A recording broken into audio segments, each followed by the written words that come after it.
మాజీ ముఖ్యమంత్రి కేసీఆర్ కనిపించడం లేదని ఆయన ఎక్కడున్నారో వెతకాలంటూ టీపీసీసీ అధికార ప్రతినిధి బండారు శ్రీకాంతరావు కార్యకర్తలతో కలిసి సిద్దిపేట జిల్లా గజ్వేల్ పోలీస్ స్టేషన్లో ఫిర్యాదు చేశారు. గత 10 ఏళ్లుగా ముఖ్యమంత్రిగా ఉన్న కేసీఆర్ ప్రస్తుతం ఎమ్మెల్యేగా గజ్వేల్ ప్రజలకు సేవలు అందించాలని బండారు శ్రీకాంతరావు కోరారు.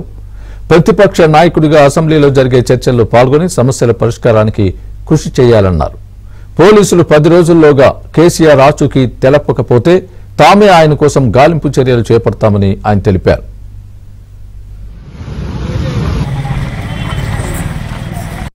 ఎప్పుడు బయటికి వస్తావు, ఏం చేస్తావు అనేది గజ్వేల్ ప్రజల ద్వారా, గజ్వేల్ ప్రజల గురించి వాళ్ళ తరఫున మేము ఈరోజు ప్రెస్ సమావేశం పెట్టడం జరిగింది. పోలీస్ ని రిక్వెస్ట్ చేస్తున్నా, మీ ద్వారా ఇప్పుడు పోలీస్ కంప్లైంట్ ఏదైతే ఉందో, ఇప్పుడు ఈ పోలీస్ కంప్లైంట్ ని ఆయన ఎత్తుకుపెట్టి గజ్వేల్ ప్రజలకి ఆయనని అప్పచెప్పాలంటే ఒక సేవకుడిగా నేను ఎన్నుకున్నాను. 3 సార్లు శాసనసభ్యుడిగా నువ్వు ఎన్నికై ఆ రోజు నుంచి ఈ రోజు వరకు నువ్వు ఏ కార్యక్రమాల్లో పాల్గొనలేదు. ఏ కార్యక్రమాల్లో మాకు ప్రజల గురించి నువ్వు మాట్లాడిన దాఖలాలు లేవు, ప్రజలని కలిసిన దాఖలాలు లేవు, ప్రజలు ఆలోచించినటువంటి దాఖలాలు లేవు.